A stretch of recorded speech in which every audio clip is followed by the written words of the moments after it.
जय हिंद दोस्तों, वंदे मातरम। मैं प्रशांत शर्मा द आर्मी मैन आज आपके बीच एक बेहद मोटिवेशनल स्टोरी लेकर उपस्थित हूं।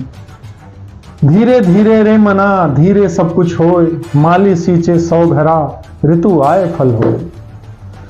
आज कहानी है एक सेठ जी और उनके विद्वान बेटे की।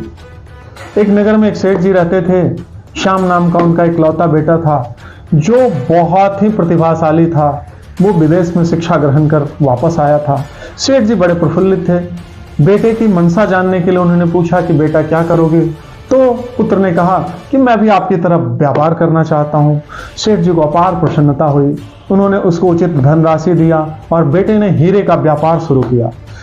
लेकिन ये क्या, व्यापार शुरू करने के 2-4 महीने बाद ही श्याम परेशान रहने लगा। उसको लग रहा था कि मुझे वैसी सफलता नहीं मिल रही है जैसी मिलनी चाहिए, और यह सोचकर उसने उस व्यापार को बंद कर दिया। और सेठ जी यानी अपने पिता से कहा कि पिताजी, मैं कपड़े का व्यापार करना चाहता हूं। सेठ जी ने समझा कि नादान है, अभी धीरे धीरे समझ जाएगा। कपड़े का व्यापार करने के लिए उसको पैसे दिए। श्याम ने बहुत बड़ा कपड़े का व्यापार शुरू किया, लेकिन 6 महीना होते होते यहां से भी वो निराश रहने लगा। उसने अपने पिताजी को कहा कि मैं ये व्यापार भी बंद करना चाहता हूं। अब सेठ जी को थोड़ी चिंता हुई, लेकिन उन्होंने बच्चे की नादानी समझकर बोला ठीक है, बंद कर दो।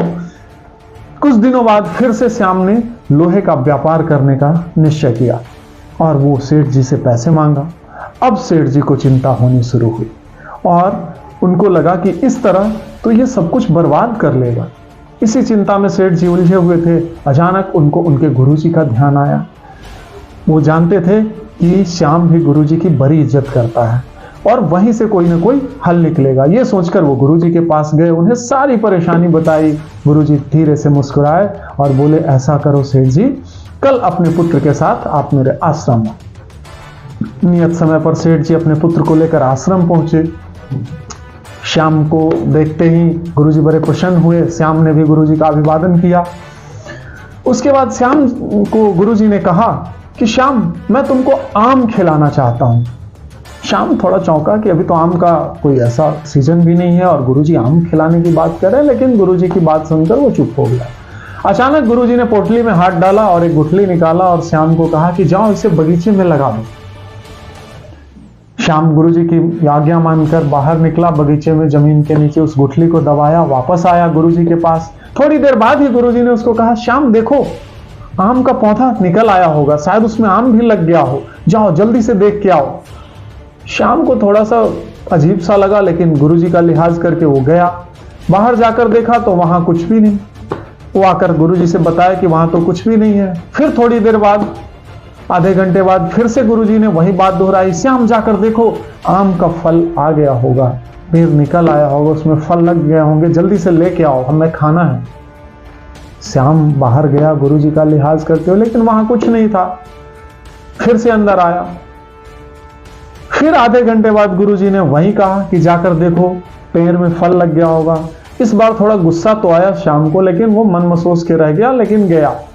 और वो फिर से वापस आकर बोला, वहां तो कुछ भी नहीं है गुरुजी। तो इस बार गुरुजी ने कहा, जरूर वो गुठली खराब होगी। उन्होंने अपनी पोटली से दूसरी गुठली निकालकर श्याम को दिया और कहा कि ये वाला लगा के आओ। श्याम अनमने मन से गया और उसको फिर से जमीन में गाड़ के आ गया। फिर आधे घंटे बाद गुरुजी ने उसको वही बात कही।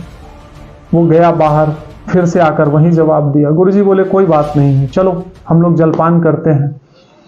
जलपान ग्रहण करके वापस गुरुजी आए और इस बार उन्होंने फिर से कहा श्याम को कि जाकर देखो, पेड़ उग आया होगा, उसमें फल लग गए होंगे, तोड़ के लाओ, मुझे आम खाना है। इस बार श्याम झुंझला उठा और उसने गुरुजी को कहा कि गुरुजी, आपको इतनी बात समझ में नहीं आती कि आम का पौधा बाहर आने, उगने में और उसके बड़ा होने और फल लगने में समय लगता है।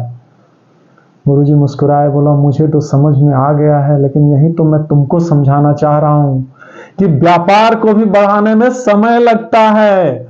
इतनी जल्दीबाजी में कोई भी व्यापार नहीं बढ़ता है। आप या हम जब भी जिंदगी में कोई काम की शुरुआत करते हैं तो हमें बहुत जल्दी होती है सफलता की, लेकिन हम ये भूल जाते हैं कि सफलता के लिए एक निश्चित अवधि होती है और उस निश्चित अवधि के बिना आप सफलता नहीं पा सकते हैं। अगर आपको मेरी ये कहानी अच्छी लगी, प्रेरणात्मक लगी, तो मेरे चैनल को सब्सक्राइब करें, लाइक करें और इस कहानी को ज़्यादा से ज़्यादा शेयर करें ताकि समाज के ज़्यादा से ज़्यादा लोगों को मैं प्रेरित कर पाऊँ। धन्यवाद।